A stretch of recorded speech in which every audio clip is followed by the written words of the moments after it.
'82, I was 17, my old man was 55. If you do the math between the two of us, that's 72 years alive. An eternity, so it seemed to me. How could anything live that long? Now I say my folks were only 84 the year that they passed on. For a little while it seems you got time to choose your dreams. Pretty soon you look around and you see 100 years ain't what it used to be.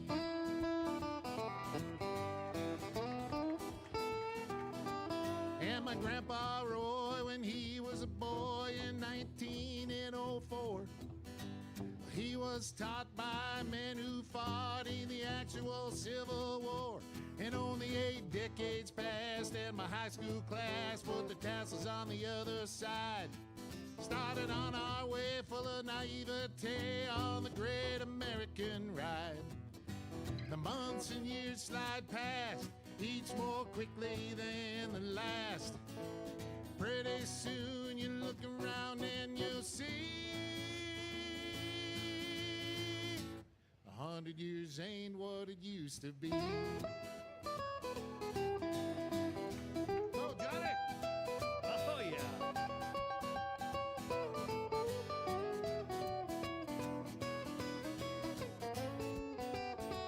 Oh, yeah, Johnny, hey!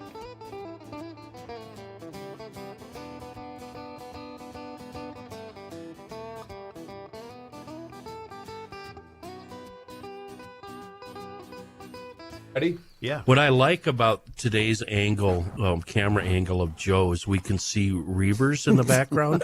Yeah. And there's no definition from when Reaver's neck ends and his head starts. Right. It's like a face on a neck. Well, now you covered them up.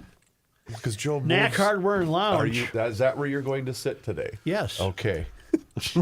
Rolling. Knack Hardware and Lounge brings you Garage Logic Podcast number 1520, April 9th, 2025. 81 degrees was the record high on this day. That was in 1930, and it was 15 degrees on this day in 1997. Hail the flashlight king!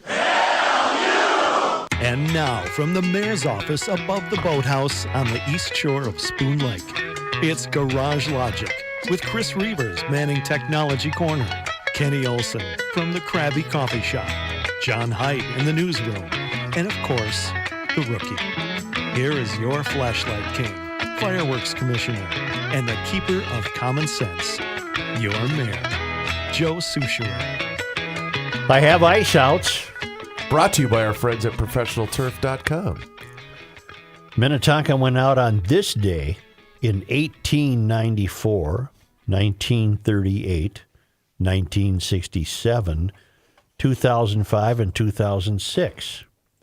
White Bear Lake went out on this day in 2005, 2006, and prior to that, in 1966 and 1967. Isn't that interesting? They had those 2-year sets there where the That's ice went out. fascinating, It Joe. really is. I knew you'd appreciate that. I do appreciate it. And did anyone? I know it's not a sports show, but I just have to get it off my chest. You gonna complain about the local diner yet? Yeah, they got a tie game, and a little squibber was hit back to Jax, and he lollygagged the throw to first so high the first baseman couldn't get to it. And then Kansas City went on to score And some the runs. fastest player in the American League got all the way to third. Bobby Witt Jr. was running like the road runner. Yeah. And I just thought, boys, that's a bad look. That's just a bad She's bad going to look. be a long summer. That was a very clumsy play. Yeah. And just because I know you're dying to know what I think, in the Masters, I predict no live player will make the top 5. Really? Yeah. Why do you predict this? Because they're not prepared for this test. They play, they're often they wear shorts when they play and they have music. And Well, wait a minute. They're Wait, not wait. serious. We want some decorum. I Wait. want discipline. Rules and yes. Well, what about the courses? Are any of the courses comparable to the No, Masters? hell no. What would it take you would it take for you to like the Live tournament? Nothing. What would change your mind? He's a purist. He won't. Well, nothing could change my mind because they're never playing for anything. There's no history involved. There's no Masters. There's no PGA. There's no U.S. Open. Although U.S. Open is open to them, and so is the British Open. But there's nothing. There's nothing there. There's no there. Okay. Yeah. It'd be like the XFL. That's how you view it, isn't it? Even worse. Really? I even view it worse than the XFL. I know why. Because at least the XFL is an American-produced product. Is that why? Maybe that's Because you part don't like of the it. Saudis being involved with Do you feel scorn and hatred for the people that cash the check and go play the Live? I would You not not- say that I feel such strong sentiments. No, I don't feel that. I just I've written them off in my mind emotionally. I thought you had more of a love of the game, but I guess it's all about money and prestige with you, evidently. Wow. Let's do it. Let's do a Garage Logic show, Joe. What the hell does love of the game got to do? Well, you said prestige, and There's no they're not prestige in playing Live. for There's no anything. prestige. There's no prestige. Money and championships. No, Kenny, what he's trying to say is it's very akin to me and my love of town ball. You know, Faribault and New Prague, we have a long history together. Joe, it's time to do a no. show. Let's do a show, buddy. It was fun. None of their Right up until- stats are factored into anything. Nothing. It's nothing. It's a mistake. Zero. It's a zero. Yeah. We have been talking, and I have been saying that it's a shame that we live the way we do, that we shouldn't have to live the way we do, always on edge with the failure of our public servants to handle the public money correctly, Yes. whether it's the state government or a school district. And this Robbinsdale has come up often where they made an accounting error or used the wrong computer program or something, but came up $20 million short. And we're supposed to have sympathy, and we're supposed to be awash in our anxiety and worried about, I'm sorry, you should have done it correctly. Why should the taxpayers have to fix that? Well, I just got a note from a fellow who's an employee in that area of the school district. Doesn't want me to use his name. Oh. Don't mention my name or email. Oh. Well, how am I supposed to convey this then? Oh, this must be the note that I sent to you. No. So let's just say it's from Iowa, and what happened in this Iowa town? Well, I Kenny think sent I you the think email. I think that whoever sent this would accept me saying that it's balderdash that they've laid off 3 assistants. This person would contend that it's fewer than that. Yeah. And my only point was that these schools are ridiculously top-heavy in administration, and that would be the first place where you'd cut. And apparently that's not happening. Now let's turn to yesterday's very civil and friendly discussion about voting. Oh, boy. Trump issued an executive order demanding proof of citizenship, and what we don't know is, does he mean having to produce that once or every time you go to a voting place? We don't know. We don't know. I did just now do a little bit of research. Mm-hmm. It looks like just to register, so that would just Yeah, mean once, I'm on that right? same. I'm on the Minnesota page, and that's what I'm seeing, John. Okay, when I registered however many years ago, did I have to prove citizenship, I wonder? Most likely. Probably the first time you registered there in that district. Well, I can tell you, I just did this 3 years ago when we moved to a different city. And I had to bring an ID, and I also think I had to bring a utility bill proving that I lived at that residence. But did you have to bring citizenship? That would have to be a passport or birth certificate. No, my ID think was so. sufficient. My Yeah. driver's license was So sufficient. No, yeah, okay. And then other people, John, I found really contested your idea. I can't remember the percentage you said. What percent of age 65 and older do not have ID? You 18. said 18. and 1-8. a fellow named Mitch contested that. He cannot find that. Oh, geez, he it's all said, over. huh? It was all over online when I looked it up. Well, this is a breakdown of this is a breakdown of demographic characteristics done by Project Vote. Okay. Ages 65 to 69, 96% have confirmed ID, 4% have no confirmed ID. Really? That's a lot different than you said. Let me find 95%. out. When you get to 70 to 74, it's 95%. Let's see, who's the lowest? What would the lowest group be? 17 to 20, only 85% have confirmed ID. But generally speaking, in all age groups, according to projectvote.org, all age groups are in the 90 percentiles or higher, with the exception of 17 to 20, for having a confirmed ID. All the more reason to reiterate my only objection to not embracing the idea of having to identify yourself. I don't want us to keep giving the country away, but the other thing I thought is we keep making too many concessions for people not to do their due diligence about anything in life, anything, much less voting. And our friend Tom Bonnet, who writes good letters, he took on the, who did he just take on? It was, An Egan legislator. yes. Yeah. And her name is, she had us pay her lawsuit bills. Vernig. Correct. Well, in this case, he's writing, Joe, your conversation with John Haidt requiring photo ID to vote or at least register to vote reminded me of something that happened nearly 30 years ago. In hindsight, it should have been my first clue that the left and right will be forever separated by an insurmountable ideological chasm. Let me stop right there. I believe it is insurmountable. We were talking about it before the show began. I believe the chasm is insurmountable.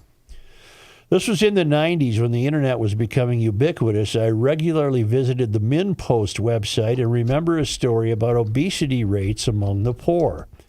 The point of the story was that poor people were relegated by income to the value meal at McDonald's, hence obesity. I made a point in the comments section that a reasonably healthy meal comprising of protein, starch, and vegetable could be prepared for the same, if not lower cost than a McDonald's meal. I demonstrated this by citing current prices of staples at a local grocery chain. The comments immediately turned against me. I was informed that I was privileged for having grown up in a household where I was taught to cook. When I pointed out that baking a chicken breast and microwaving a can of corn does not require an advanced chemistry degree, it was pointed out that many poor people have landlords who won't provide them with functioning appliances because racism. On and on it went.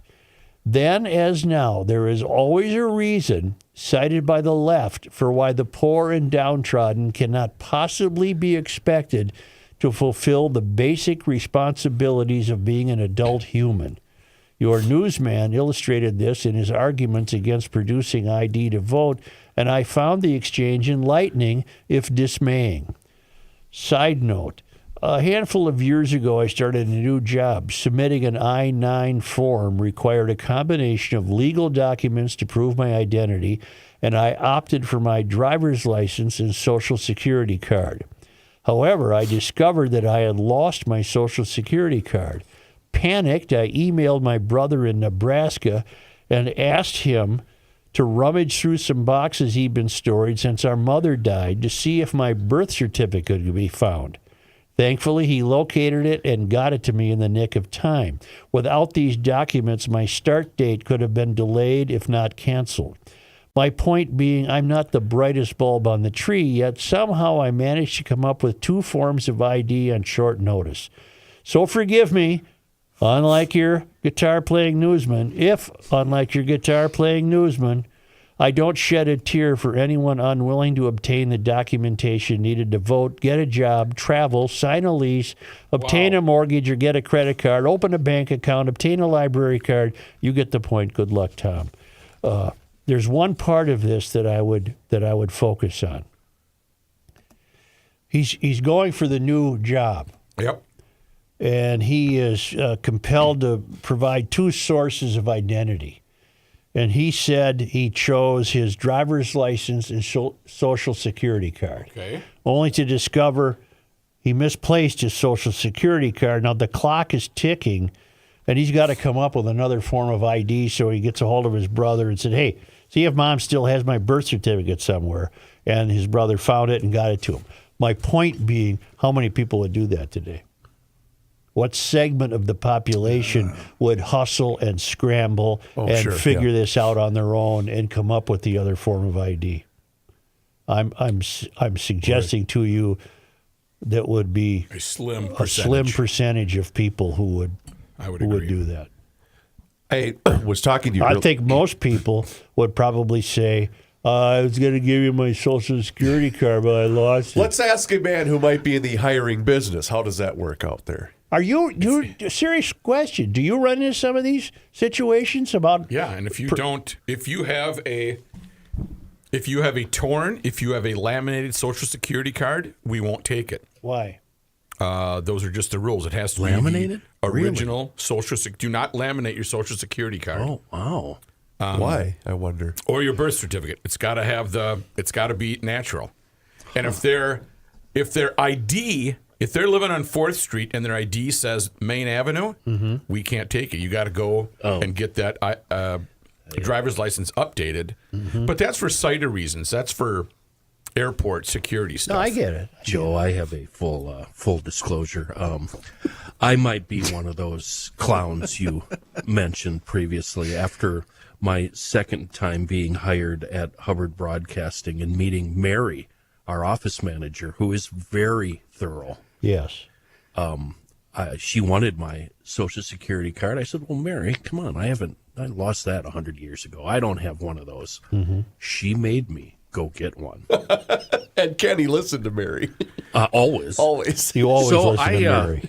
I strapped myself up, if you know what I'm saying. Yep. And went down to the Social Security office on Chicago and Franklin. He had to go packing. Yeah, he packed for this. I get to the door, and there's the world's biggest metal detector Oh, and a couple of cops. yeah, So I can't get in with this thing. yeah. So I go back to my truck and I, stash it. But again, Chicago and Franklin. Right. And I said to the cops, I just freed myself of a 40 cal. I put it in that truck. Could you just keep an eye on that truck for me while I'm in here arguing with the government?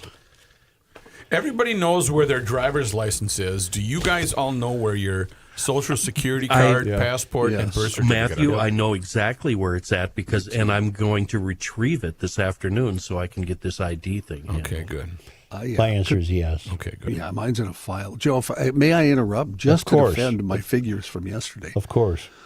I've found about 3 different sources. The last one I landed on was the Brennan Center, which Brennan Center for Justice, which is rated, and I looked it up to see, center to slightly left in terms of any kind of bias. They say 18%. This is the 3rd different place I've found since we had this talk, 5 minutes ago? Yeah. 18% of Americans over 65 lack a photo ID, and the center's research also shows 1 in 10 eligible voters lack photo ID. However, what we're talking about, I think we're talking about the wrong thing, because you don't need a photo ID to register. You need proof of citizenship. And I guess maybe yesterday I was confused. I thought you had to show up with a license when you voted. That's not the case. You register once with your birth certificate or your passport, something showing you were born in the U.S., not a driver's license, not a picture ID, but something to show birth that you were born in the U.S. How do you prove your citizenship? I mean, why I just said it a be passport, birth certificate tells you where you were born. Yeah. Bismarck, North Dakota. I was born in Bismarck, North Dakota. I'm obviously a citizen. Well, that's a stretch, but But anyway, I'm still going with this 18% because I keep finding well, it look up online. what is Project Vote, John. I looked up Project Vote. It's exactly what, was it Tom said? Tom, Mitch. yeah. Mitch. Mitch. Exactly the numbers he gave you were what they had. So Well, then there's a discrepancy. there certainly is. Yeah. I was. Let's change the level of this conversation. Take it up a notch. I think we'd all be in agreement that it is a function of the left to imagine problems where they don't exist so that they then can provide the solution. I'll give you a couple examples. Okay. Remember a couple of years ago, we had to have walking to school programs. You had to have we had to have certain people, certain adults, like a guardian or something. Well, whatever. But the left is desperate. I'm talking the real committed activist left is very committed to just dumbing down culture. They're very committed also to making people less than. Why is that? The So they're more assumptions, dependent? the assumptions made on behalf of supposedly marginalized people are, in many cases, embarrassing to those people, which is why I've said till I'm blue in the face to black parents, you got to get to your school and you got to tell them not to do your kid a favor because they're just harming your kid. Right. Well, here's a current example that a mole, a government-connected mole, Love alerted me those. to. I didn't know this was in the works. Lawmakers, I believe this is locally. It's from Axios in the Twin Cities. Well, let me get you my email that set this up. I thought I had it right here. Oh, boy. Tell you what, you want to do this, brah? Because I got something I'd like to play for you in addition to that. All right. Let's do it, Because Rob. I know you want to stay with this topic. Yeah, I found what I was looking for, but no, go ahead. Okay, Josh. Yeah, go ahead, Chris. You want to tell us about our friends at Sioux Falls, maybe? Do you have that copy in Oh, front I of was you? looking for this. You found that email. No, I zipped through Sioux Falls, and it was just a great ride. That's when we had the nice family trip, and that camper was. We stayed at the Holiday Inn, and Sioux Falls was just tremendous. There's a lot of growth in Sioux Oh, I Falls. found what I was looking for. Okay, It's you a stop beautiful Sioux Falls town. is Beautiful where they town. have business. We had good food there. They have. They got streets? Yep. They- I flew home. Lights? I flew home. What about the skies? They got The skies electricity blue and as- everything. Blue as can be. Well, that aside, Seamless. Yes. South Dakota has low business costs, high quality of life. Sioux Falls is the largest city in South Dakota, more than 290,000 people. If you're looking to expand your business, add on to your business, or maybe a location to start a new business, remember that in Sioux Falls, South Dakota, no state, corporate, or personal income tax, no inheritance tax, no limits to what your business can achieve, and entrepreneurs are welcome. I can't imagine what it must feel like to be governed by competent people. It would really be A refreshing it would change. really be refreshing. Top10.com says Sioux Falls most popular to move to, and Fortune calls it one of the 50 best places to live for families. Find out more at one word, SiouxFallsDevelopment.com.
the end of the world as we know it, and he feels fine.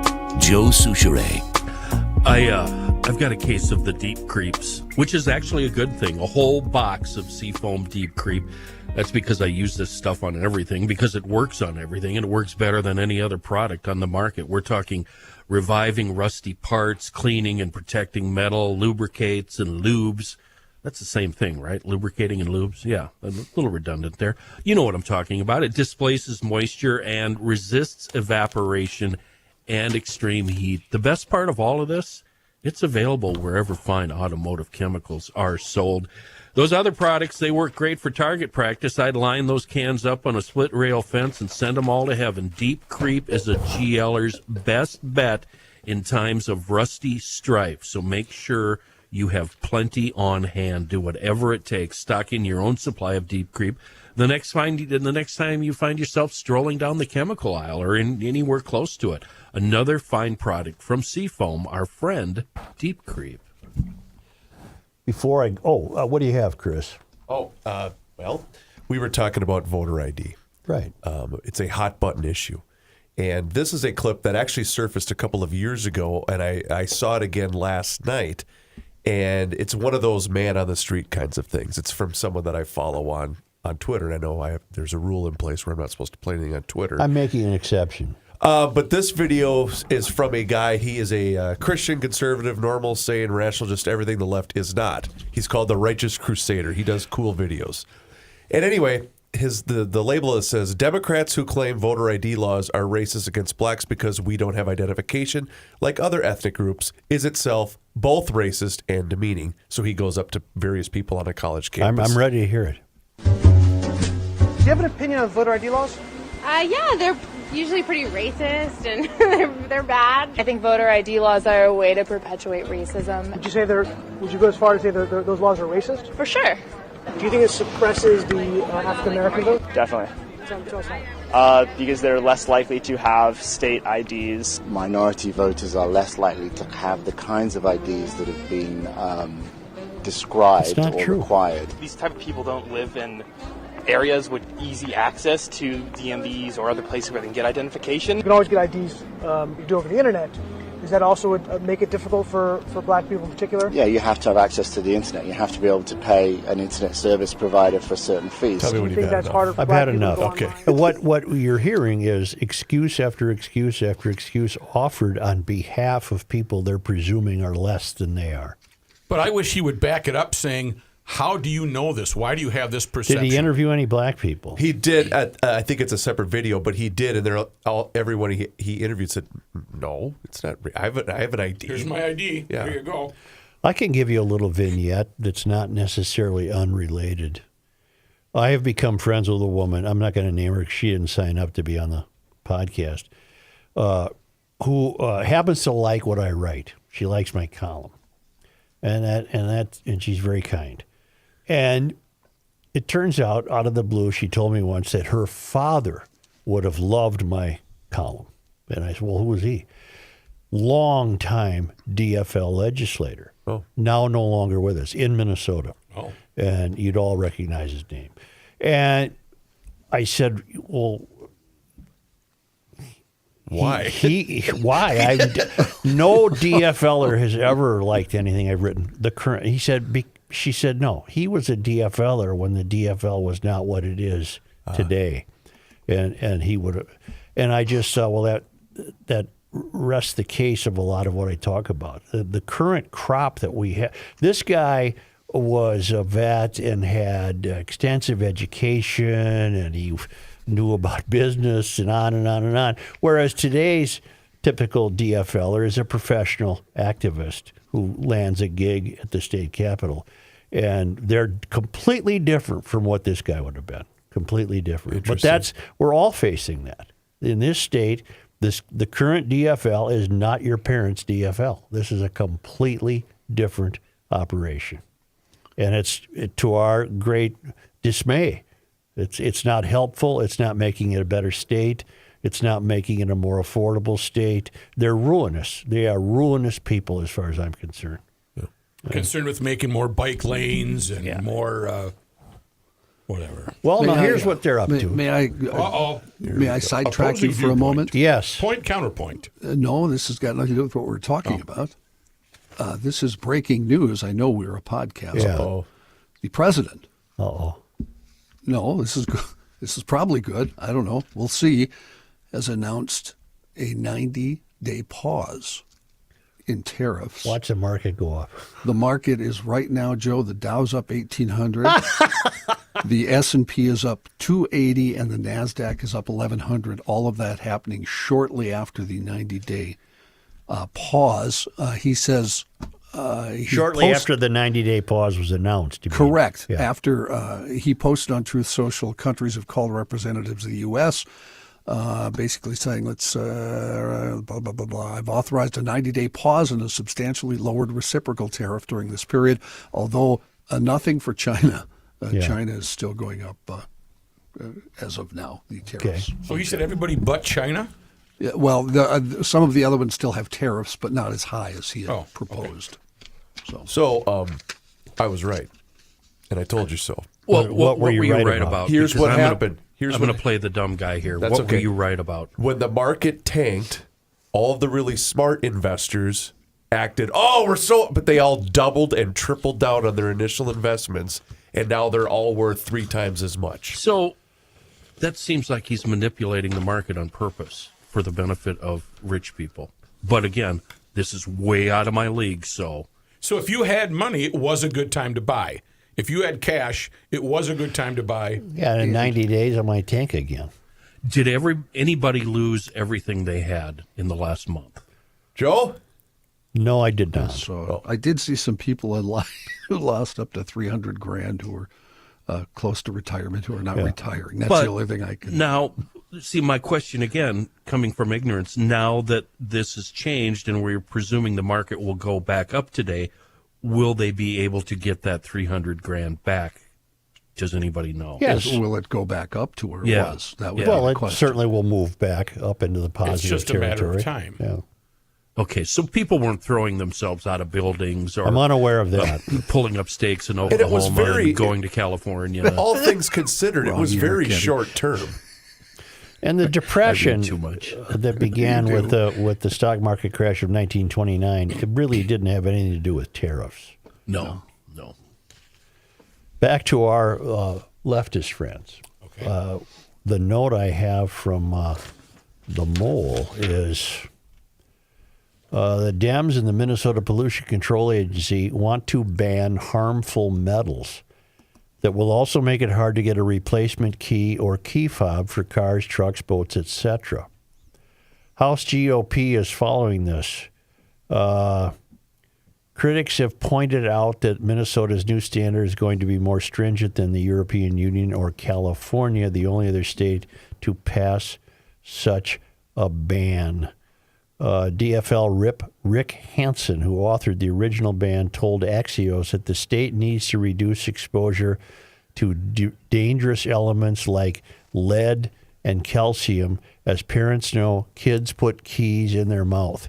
So we're even Wait a minute. we have to be saved from a kid grabbing mom's car keys. And I've seen it happen a million times. And really what happens, I know people are helpless to the DFL, but I've seen many mothers just take the keys and put the keys in her purse. Probably the easiest solution. That's what I've seen, Matt. That seems like that's outrageous. But that might be too much work for them. I think so. Is this the same bill that has the motorcycle dealers sitting on the mini bikes? No, that was different. Oh, okay. Okay, this is the law was passed in 2023 as part of a broader spending bill. It makes it illegal to import, manufacture, sell, or offer keys and other items containing certain levels of lead and cadmium. Other products covered by the ban include toys, clothing, kitchenware, and school and art supplies.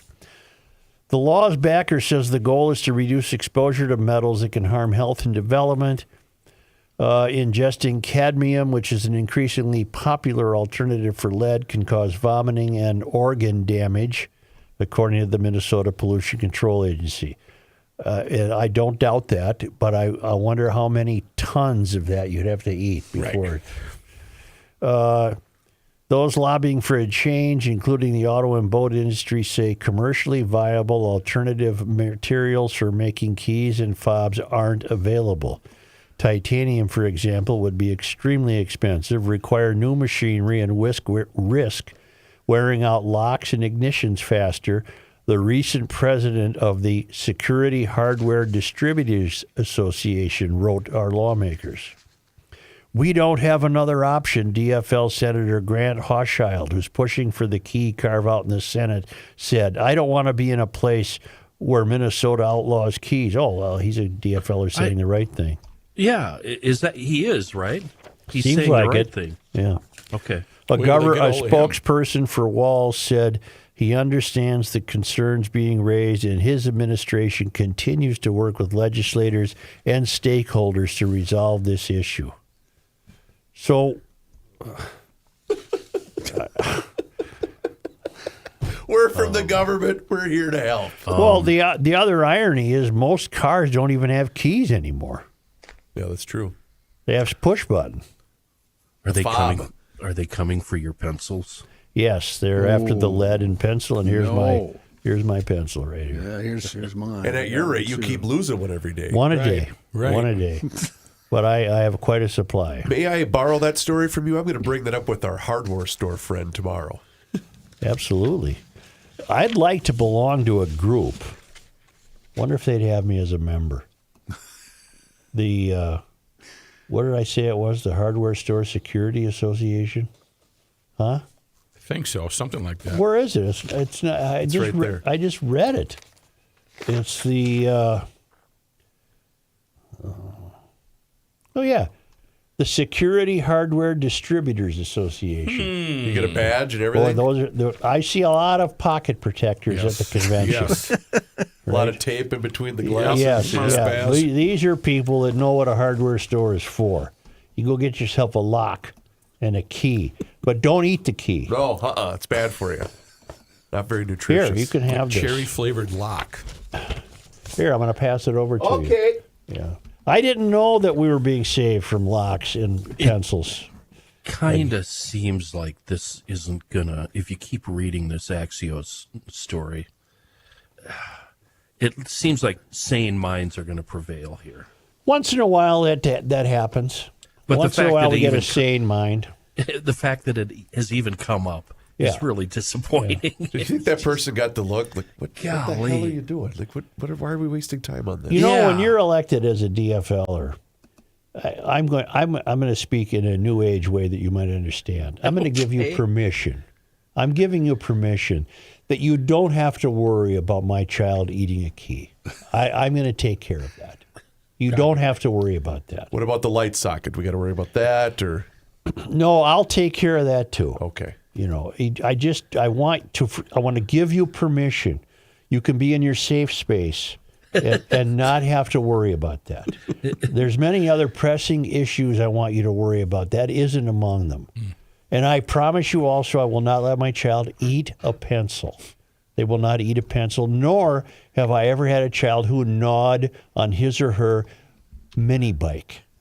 They've never eaten a battery terminal. They've never done anything like that. We had one kid that drank tiki torch oil. I had one kid that. I had a mouthful of handlebar as a kid. That's why I have fake teeth up here. These two are fake because I ate a handlebar. But stay in your safe spaces. Evil Knievel. And don't worry about it. It's okay. We can do some of these things. I know it's a significant struggle to be a parent and guard a child from eating the keys, but we can do it. This is the less than theory. It is. Everything's the less than theory. Because they think every kid is Ralph Wiggum.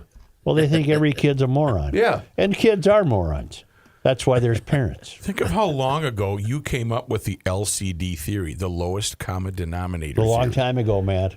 Decades ago. Yeah. I mean, and here we are still. Yeah. Okay, Matthew. Yeah. Okay, Jenny. Enough down memory lane.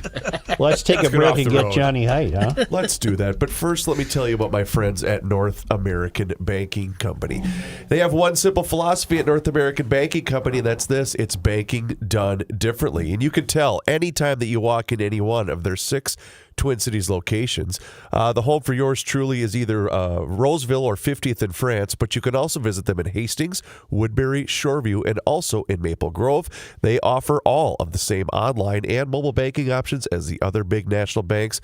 It doesn't matter whether you're looking to buy a home, finance a new home renovation project, or perhaps get that new car that you've been thinking about. Well, turn to my friends at North American Banking Company, and they're going to be able to help you out. It's banking done differently, and they've been at it since 1998 when they made a promise to deliver a better banking experience for their customers where you know your banker and they know you. So check them out online today. It's nabankco.com to learn more. Once again, it's banking done differently.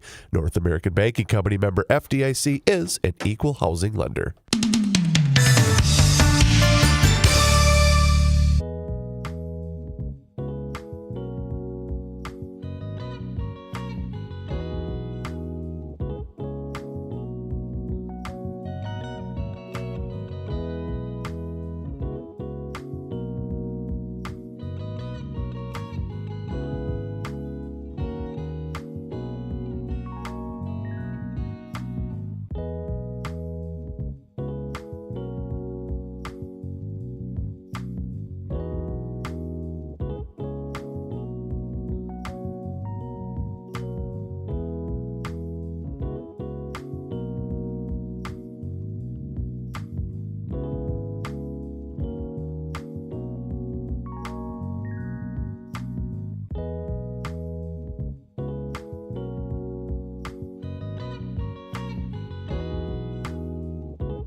82, I was 17, my old man was 55. If you do the math between the two of us, that's 72 years of life. An eternity, so it seemed to me. How could anything live that long? Now I say my folks were only 84 the year that they passed on. For a little while it seems you got time to choose your dreams. Pretty soon you look around and you see.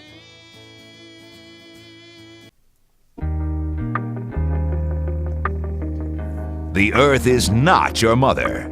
The Joe Souchere Show. Hey, John. Yes, Rook. Before you start, I'm not about accolades. I don't need a lot of pats on the back for my intense research on this broadcast. We don't know that. But I fired off a text to Pete Nigerian and got an answer for a question that you had right away, and it was just basically dismissed. It wasn't well done. Hey, thanks for sending a text, Rook. Right. That's some effort. I'm not saying I'm holding up Atlas's shift of the world here. But slip him a hundo, Joe. Yeah, that's good for a steak dinner, isn't it? Here's John Haidt in the newsroom. Okay. Wait a second. Wait. You guys, do you have your email open? I just received breaking news from Kyle.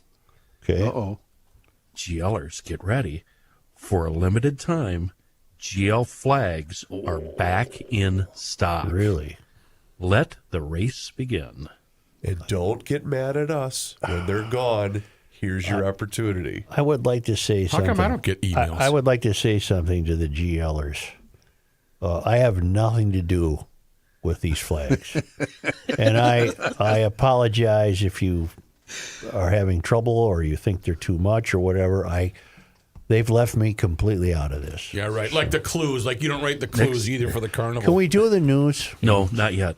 Next time I'm in the metro, that flag hanging behind Reavers might just disappear. Well, it's currently stitched to the wall, so I don't. Well, I'll bring my X-Acto knife. Well, why don't we do news now? Well, I've been waiting for that. This news is brought to you by North American Banking Company. Normally we start local, but let's go with the big story of the day so far. After 4 days of the stock market falling because of tariffs, President Trump says he is pausing the tariff scheme for 90 days on all trading partners who have not retaliated against the U.S.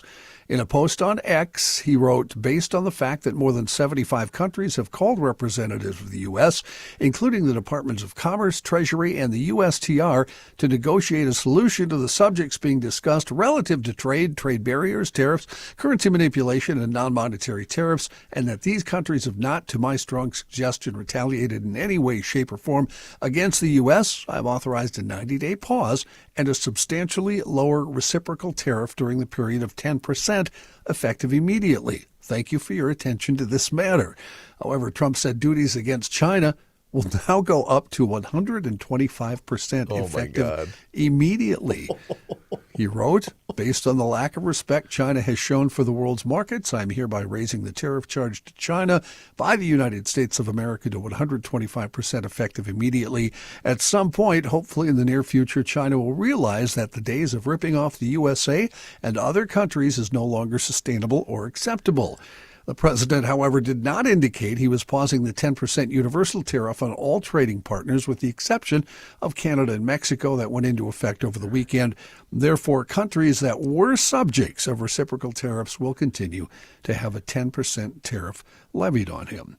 Now, all of this immediately after he posted that at about 12:30 our time. That had a big effect on the stock market. As of right now, the Dow is up over 2,000. NASDAQ is up a little over 1,200, and the S&P up 330. Joe, we're flirting with 40,000 again. You better retire right now. You mean to tell me cash out right now? If these tariffs pause right now, there'd be no stock market crash? Well, everyone's all up in arms, but remember, there are other people from the left that wanted to do this years ago against China. Okay. I remember that. I checked my retirement plan while all this was going You don't on. have your retirement plan is how far can you get on one tank of gas? It went from having $1,000 to having $10 back up to having $1,000. So I'm good to go here, boys. I'm going to need all that. I'm going to need all that $10. Let's have a party. I have, I've never played the stock market except for 401ks. My wife and I both have them, and, they take care of it for us. I never deal with it, right? So I thought yesterday morning, I'm going to go in there, and I spent about this much money in the stock market. So, if it goes up and continues to go up, I might have a couple hundred in there. There it is. All of this is over. So you're telling me there's a chance? Yeah, I didn't really. Maybe in 20 years, who knows? Well, this would all be a lot more agreeable to me if I was 25 years old. Yeah. Did you pick individual stocks? I picked one individual stock that I read a little bit thinking I was doing research. So I picked one that everybody said what did I tell you the future yesterday? looks good for. I said everything's going to work out. Yeah. It's like the Calcutta Clipper. It's that It's all going to be She okay. swings down, she swings up. You probably read about the NVIDIA guy, Kenny. That's what I put money into. But it was not a lot of money. It was all right. Yeah, but people said that about Apple. Can we do that? Can we do the news here? Sure. Locally, update to a story we had yesterday. St. Cloud voters have approved two separate multi-million-dollar projects in the school district. A $50 million upgrade to Apollo High School passed by a vote of 4,017 to 2,446. The upgrades include the addition of a secure entrance to the building, as well as a combined gym and storm shelter, as well as improving educational spaces. Voters also agreed to another $15 million to build a new multi-purpose athletic facility. That passed by a vote of 3,503 to 2,945. That facility will include a full-size turf field and walking track, which will be available year-round for both students and community members. The owner of a $250,000 home in that district could expect to pay now about another $40 per year in property taxes. St. Croix County Assistant District Attorney was charged last week for threatening 3 judges and driving recklessly while his wife and kids were in the car with him. 33-year-old Bela Alec Balo was charged with 3 counts of threatening a judge, 1 count of disorderly conduct, 1 count of possession of THC, and 1 count of possession of drug paraphernalia. According to a criminal complaint, a witness who works with Balo told law enforcement Balo had called him, expressed that he was upset over decisions the judges were making, and saying it was making his life hell. During the call, Balo mentioned the 3 judges by name and explained he was angry that they had dismissed cases at jury trial and made adverse rulings against him. Balo yelled into the phone multiple times the judges, quote, need to bleed, raising his voice each time until he was screaming, according to the complaint. Court documents then say on March 26th, Balo's wife reported to law enforcement during a drive from the Minneapolis airport to Hudson. Balo and his wife and their 3 kids were in the car. Balo yelled at her and drove over 90 miles an hour while weaving in and out of traffic. His wife also told police he uses marijuana every day after work. His wife showed law enforcement where he kept his marijuana, and a test of the substance was positive for THC. He got weed. He's due back in court April 16th for a status conference. God, that's such a Perfect great timing, Matthew. I was waiting. How many of us said he wanted to say that, but Rook? I knew Matthew was going to do it, so I waited. I sure am glad I don't blurt anymore. Wow. Oopsies. Quit blurting. Quit blurting. That was Chappelle, right? Wasn't that Chappelle? No, that was Chris Rock. Chris Rock. Oh, yeah, How I'm not sorry, to get you're your right. ass That's kicked by the right. police. That's right. In North Dakota, the Keystone Pipeline system, which carries crude oil from Canada to the U.S., was shut down yesterday because of a leak that spilled about 3,500 barrels of oil in southeastern North Dakota. The pipeline ruptured north of Fort Ransom, said Bill Seuss, manager of the Spill Investigation Program at the North Dakota Department of Environmental Quality. The cause of the spill in the city, about 78 miles southwest of Fargo, were not known, he said, but the authorities had also not said when the pipeline could be back in operation. Seuss said as of right now, the spill is confined to an agricultural field south of the pump station. He said a nearby stream had been isolated as a precaution, but the stream as of now has not been affected. Oh, my. Speaking of breaking news, I know we're a podcast. Jordy wanted us to be alerted to this, Joe, because you brought this up yesterday, talking about the dire wolves. Mm-hmm. Well, apparently they now are extinct again after brand new Dr. Fauci experiments from the Babylon Bee. Thank you, Jordy. How come I don't get that email either? I don't know. Jordy sent it to everybody. Nuh-uh. And the Star Tribune reporting a defamation lawsuit brought by a high-ranking Minneapolis police officer against the creators of a documentary about the trial of Derek Chauvin was dismissed with prejudice yesterday. Department Assistant Chief Katie Blackwell had filed the suit against Alpha News and reporter Liz Collin, who questioned the honesty of Blackwell's expert witness testimony during the 2021 trial on the murder of George Floyd. The lawsuit centered around Collins' book, They're Lying, The Media, the Left, and the Death of George Floyd, and the film, The Fall of Minneapolis. In his 58-page order, Hennepin County Judge Edward Wall said that Collin and her co-defendants hit every legal standard necessary to avoid the lawsuit going to trial, including that their questioning of whether Blackwell lied on the witness stand met the legal standard of substantial truth. Minneapolis Police Chief Brian O'Hara said in a statement last night that Wall's ruling did not question the truthfulness of Blackwell's testimony, but simply held that the speech directed at her was protected under Minnesota law. O'Hara praised Blackwell and her service to the city, saying, "I continue to stand firmly behind her character, her integrity, and her leadership." Why don't we take a quick break here and see what the rookie's got to tell us. Thank you, Johnny. I appreciate that. And Minnesota Masonic Charities has got the Self-Scholar Program. It's selfless. Why is it? Well, because when you nominate someone, you're not only nominating that person, but they're going to take a look at you and your life. And they have had over millions of dollars in scholarships that have been donated. And all you have to do is go to mnmasoniccharities.com.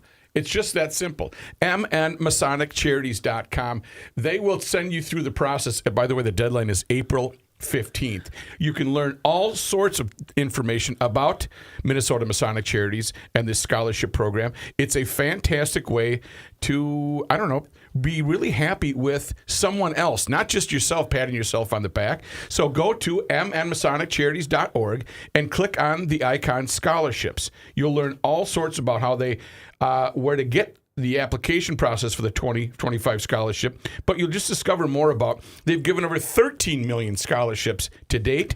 And again, the deadline is April 15th. That's the Selfless Scholar Award. You got to check it out. It's so unique. Learn more about it at mnmasoniccharities.org.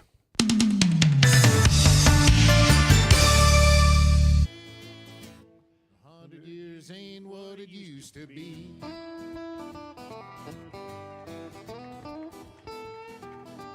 And my grandpa Roy, when he was a boy in 1904, he was taught by men who fought in the actual Civil War. And only 8 decades passed, and my high school class put the tassels on the other side. Started on our way full of naivete on the great American ride. The months and years slide past, each more quickly than the last. Pretty soon you look around and you'll see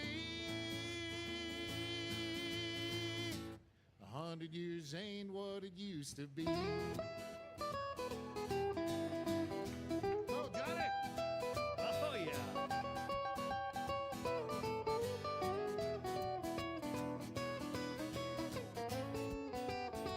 Oh, yeah, Johnny, hey!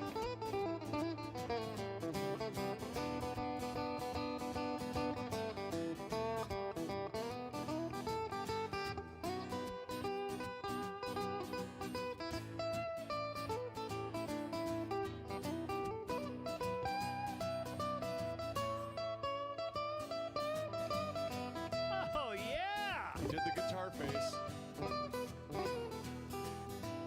Ibuprofen's under buy again in my online shopping cart. Every week I learn of something else I should be doing for my heart.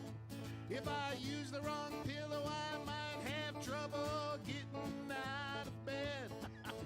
My hair grows in my ears and nose now more than on my head. As a kid, to me, ancient history was something like World War I. But I arrived close to that time, and this year as I sing this song, and I'm starting to find mind, I can wrap my mind around life is brief and dear. I can hardly believe my baby girl's turned 26 this year. Oh, a little while it seems you got time to choose your dreams. Pretty soon you look around and you'll see everybody. 100 years ain't what it used to be.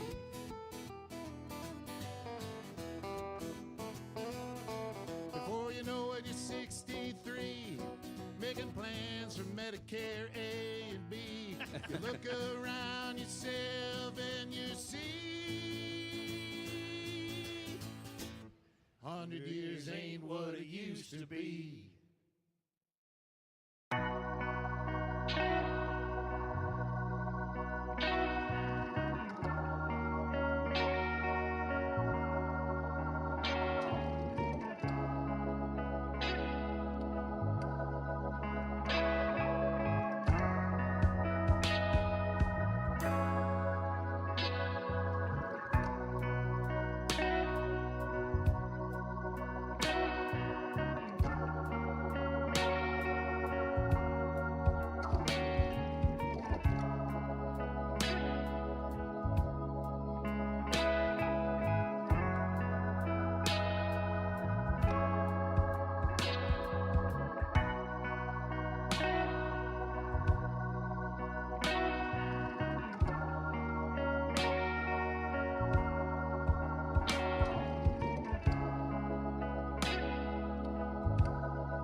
Here's a man who spends hours in hardware stores, sifting through the nuts and bolts of life.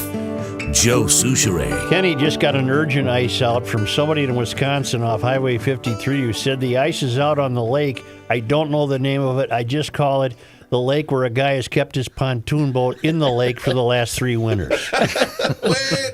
Thank you. That's from Dave in the middle of nowhere, Wisconsin. How damaging is that to the pontoon? Oh, they're made out of aluminum. Doesn't hurt him any. Yeah, you'll be fine. Twist it up a little bit. Take her way out in the middle. I was See just how going to she say, floats. take her out in the middle. See what happens. In national news, the Supreme Court blocking an order for the Trump administration to return to work thousands of federal employees who were let go in those mass firings. The justices acted in the administration's emergency appeal of a ruling by a federal judge in California ordering the 16,000 probationary employees at 6 federal agencies be reinstated, while a lawsuit plays out because their firings didn't follow federal law. The court's order involved the technical legal assessment of the right or standing of several nonprofit associations to sue over the firings. Federal judge yesterday ordering the Trump administration to restore the Associated Press's access to key White House spaces after it exiled the AP reporters over the organization's refusal to use Gulf of America in its popular style book. U.S. District Judge Trevor McFadden, an appointee of President Trump, directed the White House to resume allowing the AP into the Oval Office, Air Force One, and other limited spaces when they're made available to other press pool members. The Department of Homeland Security and the IRS have signed a memorandum of understanding to begin information sharing between the two agencies in an effort to aid with immigration enforcement. That agreement will allow the IRS to share the current addresses of migrants who have been ordered removed from the country within the past 90 days. The Congressional Hispanic Caucus blasted the agreement, saying the IRS has no legal authority to share any taxpayer information because of the Internal Revenue Code. The acting head of the Internal Revenue Service, by the way, is resigning in response to the agreement. She had no part in it. Melanie Krause, a commissioner at the IRS, who is the third person to serve as its chief this year, says she's resigning, taking the deferred resignation program offered by the Trump administration. Roof collapse at a music venue in Santo Domingo, Dominican Republic, killed at least 98 people, injured more than 160 others early Tuesday. People who were known that were killed included Provincial Governor Nelsie Cruz, who's the sister of former twin Nelson Cruz. Also killed former Major League Baseball players Octavio Dotel and Tony Blanco, as well as the performer, who's quite popular in that area, Ruby Perez, and his saxophonist. The roof of the Jet Set music venue fell while merengue musician Perez was performing shortly after midnight. An estimated 500 people were in attendance at one of the country's most famous clubs, which is well known for its Monday shows. President Luis Abinader received a call from Nelsie Cruz, the governor of the northwestern Monte Cristi province, while she was trapped. She later died at the hospital. Rescuers are continuing to extract people from the rubble throughout the day. You know, if the roof goes down, that's bad building codes. Thank you. Noted. Long pause so I could soak in. Remember, wasn't it First Avenue or 7th Street a couple of years ago? Remember, part of the roof came down while somebody was playing. I don't remember that. You know what I've been looking for? I vaguely remember. Was it Great White? Oh, you're thinking about nightclub fire. They wouldn't have been playing there. Everybody got killed. I think it was Northrop where the B-52s were playing, and I thought that balcony was going to crash down onto the main floor. It was raucous. It moved. Yeah, I've been in there when it moved too. It was very strange. I wouldn't be in a balcony that moved. I'd be of a different seat. Would you go to a B-52s concert? No. Okay. If you were dancing on the roof, though, would you be on the far side of the roof? On the edge. Okay, the edge. Okay, or just would in you case. be on the tin roof?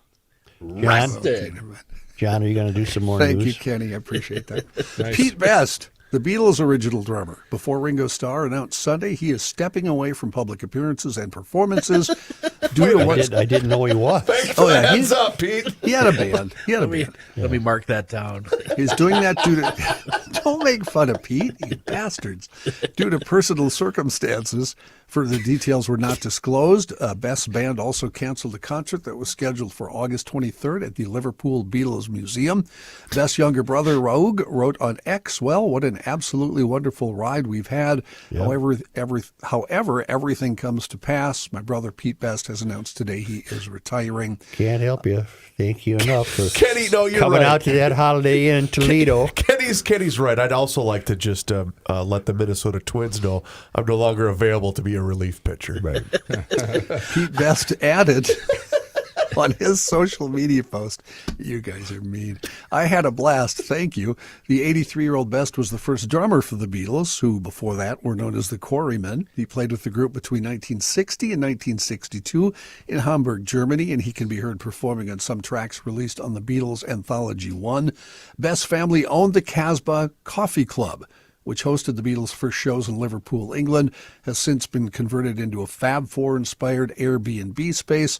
Best later formed his own band, the Pete Best Band.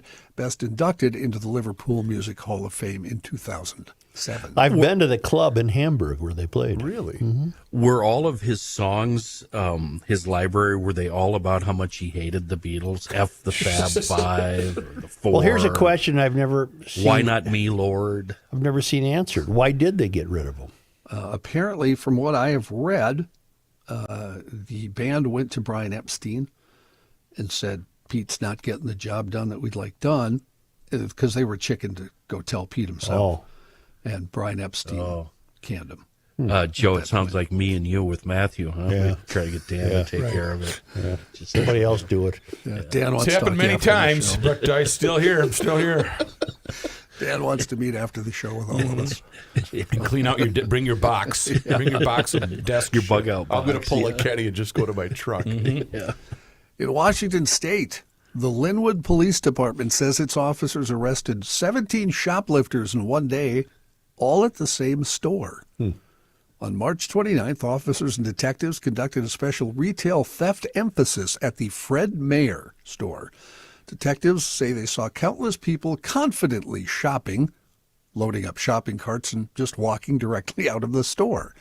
The department says the people made no effort to try and hide the items they were stealing. Over half the individuals arrested did not live in the area. The department warned, please do not come to Linwood to steal from our community. If you do, you will be held accountable to include arrest and possible jail time. And back in February, police arrested 14 people in a 6-hour special emphasis at the same store. Was that Linwood, Washington? Yes, sir. Okay. A man living in Portland, Oregon neighborhood is wondering who is putting gallons of urine in his recycling bin and why. It's fun messing with the neighbors, isn't it? I miss that. That sounds exactly like what this is, as you'll hear. Alex Van Duyn said the problem started in September when he noticed his recycling bin had not been collected. So I went out to the blue bin, and lo and behold, there was a nice deposit of gallon-sized bottles of urine, and there were 6 of them. The recycling hauler refused to take the bin's contents because urine is considered a biohazard. Question. Yes, sir. How did they know, and who was the tester? Wouldn't you assume it's just cooking oil or Well, something? we could do that at the end of the story. The mystery man didn't stop, kept dropping bottles of urine in the bin. Eventually, Van Duyn stopped putting his bins out on the curb altogether, hoping the man would stop. And he did, but he moved next door and used the neighbor's bins instead. Van Duyn says, I don't know why he's hitting the same location. It doesn't make sense, or why he's doing it. Van Duyn has captured surveillance video of the man showing up to his house, getting out of his car, and putting the bottles of urine in the recycling bin. But the videos are grainy, too hard to tell who he is. Bigfoot. Blurry.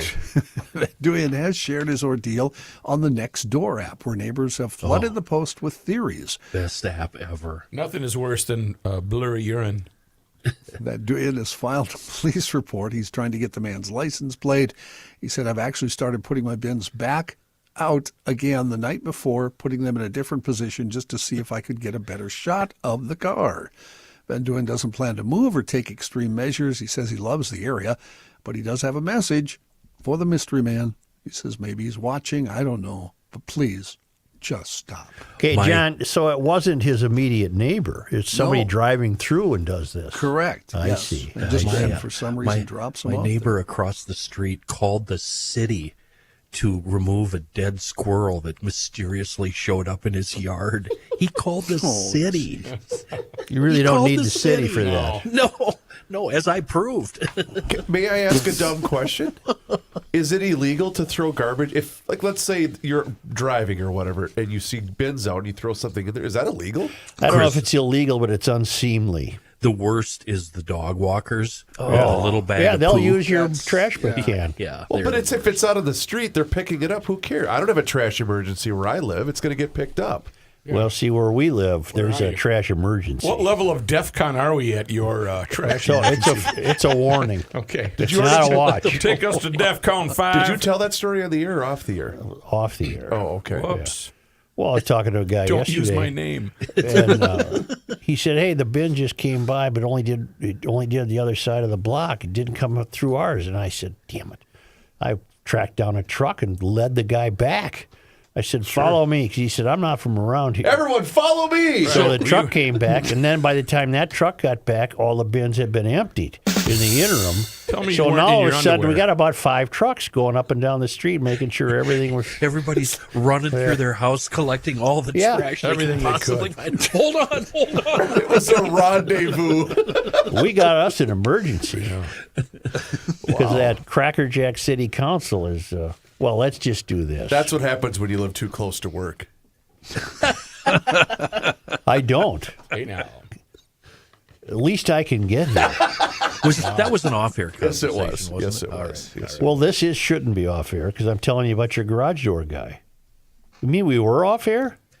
Oh, Joe. No. God almighty. Keep going, my friend. Just Sometimes you put, never know. hey, You'll be all right. GLers, you need a garage door guy. You know the drill. You need a guy sooner or later. Put this number in your contacts for Precision Door, 612-263-6985. They serve western Wisconsin, the metro area. Don't charge more for weekend visits, which is amazing if you ever have to need one.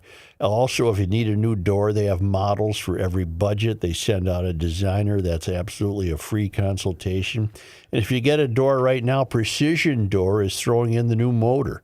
That's more than a $760 value. These are the best. The GLers have weighed in. They have become the official garage door guy of Garage Logic. Precision Door, MN. If you want to get them online, it's one word, precisiondoormn.com.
You cannot stop him.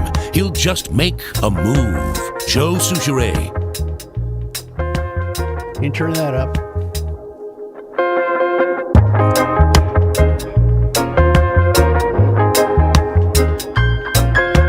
So people watching on YouTube think that white boy has no rhythm. because it's a couple seconds off. See, so people think I don't capture the beat. Right. I thought you were talking about Dylan. No. I'm like, what? No. Did he play that on a bass or on the keyboard? Where was Probably that? played bass? that on bass. This bass sounds like a bass more than a keyboard. Sounds like, a precision. There's a Mighty. guy on Love talk radio named Mark Levin, or is it Levine? Whatever. I think it's Levin. He's been discussing the development of a city near Dallas, Texas, that will be governed by Sharia law. It'll be Sharia law compliant city. What could go wrong? He is quoted a retired police lieutenant describing these findings after looking into the matter and raising concerns. Texas Governor Greg Abbott has also spoken out about this and is investigating. It's the concept of a planned community that would be Sharia law. I don't like that. That's Nope. Can't do that here. Sorry. It's going to be called an Islamic mega city called Epic City. Yeah. Super day. Sparking investigations by Texas officials. I have to look into this. Governor Greg Abbott has responded by directing state agencies and the Texas Rangers to investigate allegations of illegal activities, emphasizing that Sharia law is not permitted in Texas. Such a city must never exist in the U.S.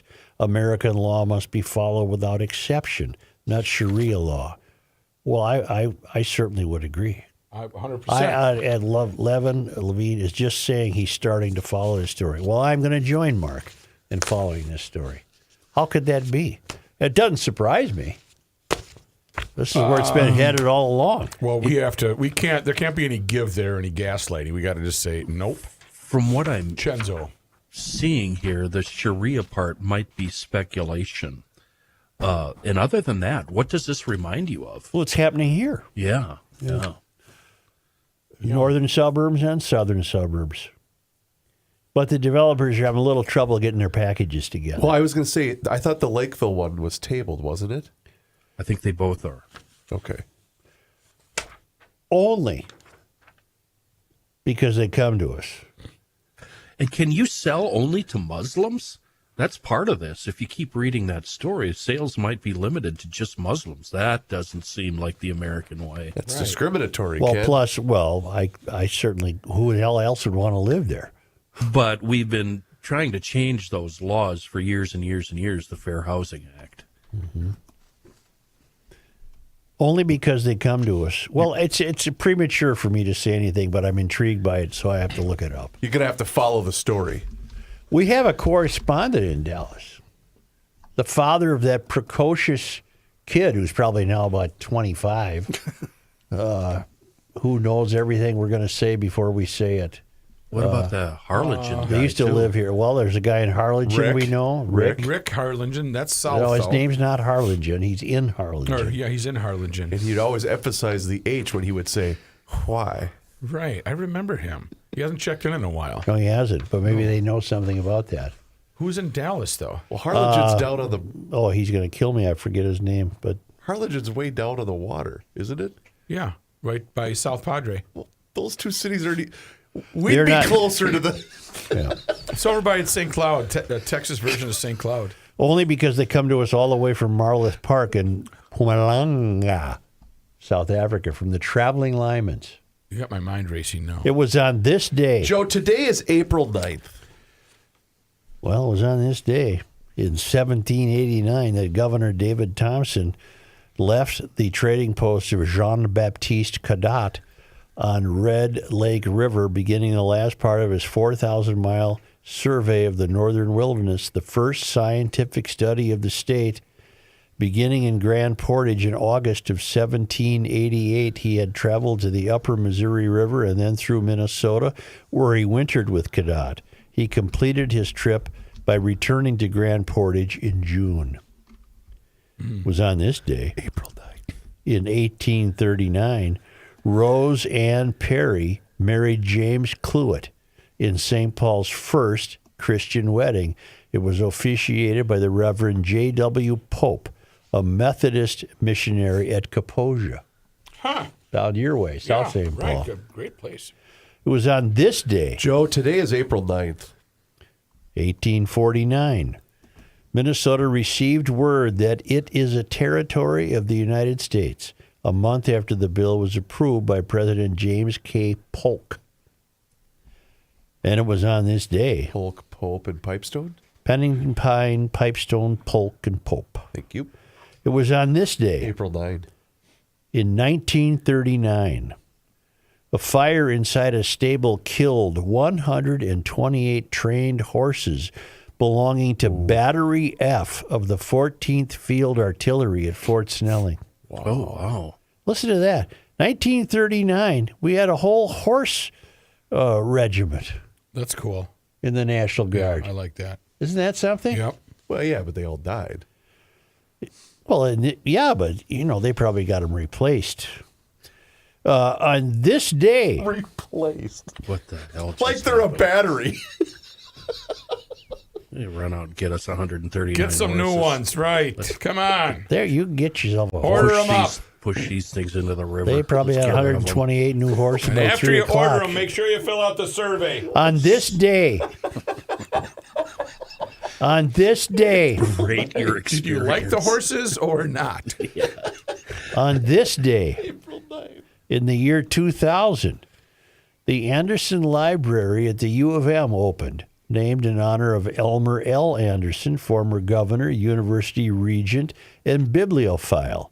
Library materials from around the state were stored in 2 man-made caverns, each 2 stories high and 2 football fields long, carved into the sandstone bluffs along the Mississippi River. Was that open to the public? No, you can't do any of that stuff.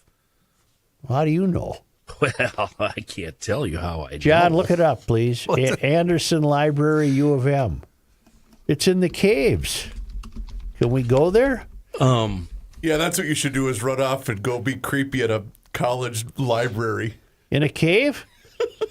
Well, I think now the library is a building by the looks of it. I think it was a cave before that. I see. That's Where what is when it? you were still living in a sod hut. Yeah. I have a This Day in History item. I'm not done with these. Okay, but throw it to me when you're done because I'm going to quiz Matthew and Chris. Oh, man. Finally, on this day, On April 9th. 2006, the Minnesota Immigration with Dignity March drew more than 30,000 people who supported extending legal status to undocumented workers, championing family reunification and comprehensive reform. Immigrants and their supporters marched from the cathedral to the state capitol. That's not a long march. Reunification. That shouldn't have taken them long. We're going to get there in 2 minutes. We'll be there. Yes, Kenny. The most You have to say on this day. on this day, April 9th. what happened in 1865? This is for Matt. Matt and Chris. 1860. Well, I mean, this is John, is I classic. see you're tempted to answer. Don't answer. This is Let me answer. this is classic. I'm tempted to answer.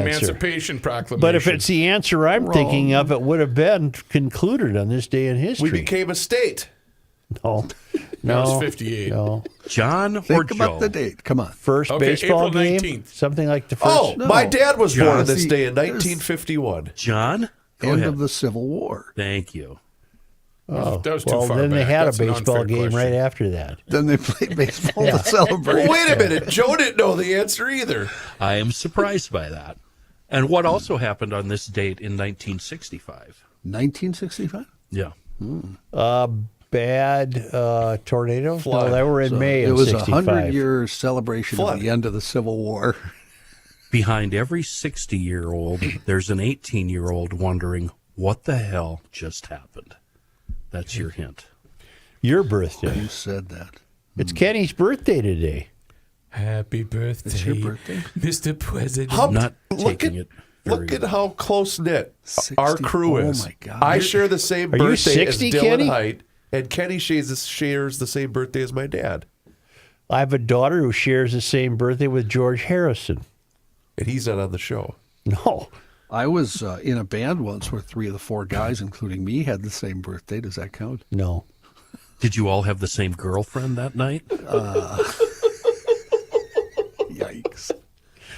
Well, give us a call. What was your birthday? Kenny, Yeah, I wonder if I get the time in the tank. I'm sure we won't be made privy to anything important, but I'd like to ask Kenny, do you have any plans, big plans for a celebration?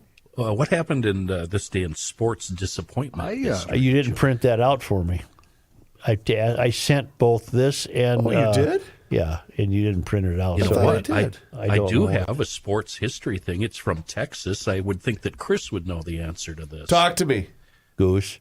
This date, in 1965, in Houston, Texas. What happened? Oh, they opened the Astrodome. Very good. Yeah. Eddie Vedder and I share the same birthday. Holly Madison. Ben Franklin and Muhammad Ali share mine. I have a ray of hope from a listener that I won't name him, but he's been a big fan of the show. My faith in teenage athletes has been reborn. We were both walking past Henry Sibley, Two Rivers Varsity Baseball batting practice. Number 1, ZZ Top Under Pressure is playing over the loudspeakers. And number 2, kid hitting BP just tore the cover off the ball. A kid in the outfield yells, "He's Roy Hobbs." Shut up. Take Really? it for what it's worth, yeah. Wow. Really? Yeah. What Wow. a ray of hope. That is a pretty good ray A of hope there. teenager in Minnesota knows who Roy Hobbs was. Yeah, thanks, Tim. Whoops. Wow. That's pretty fun. Yeah. Thank you. Also, who else do I share a birthday with? Susan Lucci. We don't care, man. Naked Cowboy. He's the guy. Really don't care. TJ Oshie. This is going to keep plowing through. Yeah. Do us a favor, hit subscribe on the Garage Logic YouTube channel, and you, yes, you, can join the thousands of people interacting with the show each and every single day. There's also full segments and video shorts, but it's all there for you on the Garage Logic YouTube channel. Follow us on all of our social channels, which includes Facebook, Instagram, and X. Sign up for the Daily Logician on the website, and you get the most recent episode of the podcast. And, as Kenny mentioned earlier, the GL flags are back, and if you're hearing this message, don't wait. Get it now, and don't email me mad at us when they're gone, because that's just not how it works. Anyway, find it all online at garagelogic.com. YouTube star Amy Wang. Who I don't know.